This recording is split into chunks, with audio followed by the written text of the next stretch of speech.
C'est en tant que leader du Pro D2 que Bayonne se déplace sur le terrain de Provence Rugby.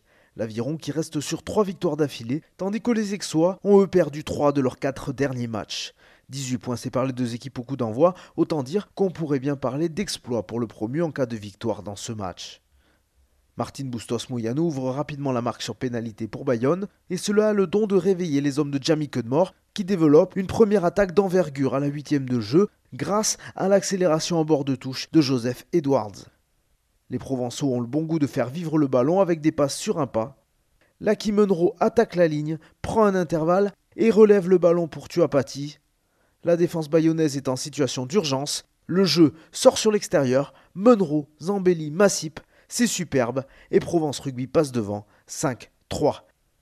La réaction bayonnaise, 6 minutes plus tard, elle fait suite à une erreur d'appréciation de Thibaut Zambelli. Mais il est à 5 mètres de l'embut, les Basques jouent bien le coup. Peyo Muscarditz vise un intervalle et il est tout près de conclure. Mais c'est finalement Willy Leroux qui marque. Bayonne repasse devant 5-8, puis 5-10 après la transformation de Martin Bustos Moyano. Mais l'Aviron n'arrive pas à embrayer et 10 minutes plus tard, tout est à refaire après 2 pénalités rapprochées de Florent Massip.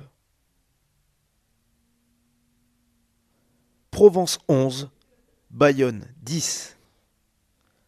C'est finalement le leader qui a le dernier mot dans ce premier acte, toujours grâce à la botte de son buteur argentin. 11-13, c'est le score à la pause.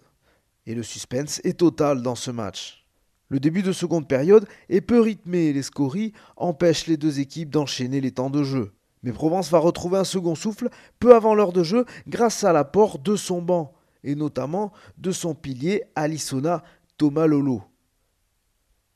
Le vétéran tongien fait une entrée percutante et il remet son équipe sur les bons rails avec cette charge puissante qui termine derrière la ligne.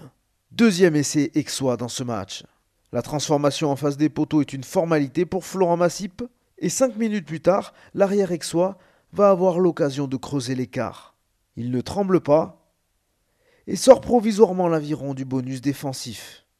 Mais pas pour très longtemps puisque dès le renvoi, Théo Bézia commet une obstruction sur le sauteur bayonnais et se fait pénaliser.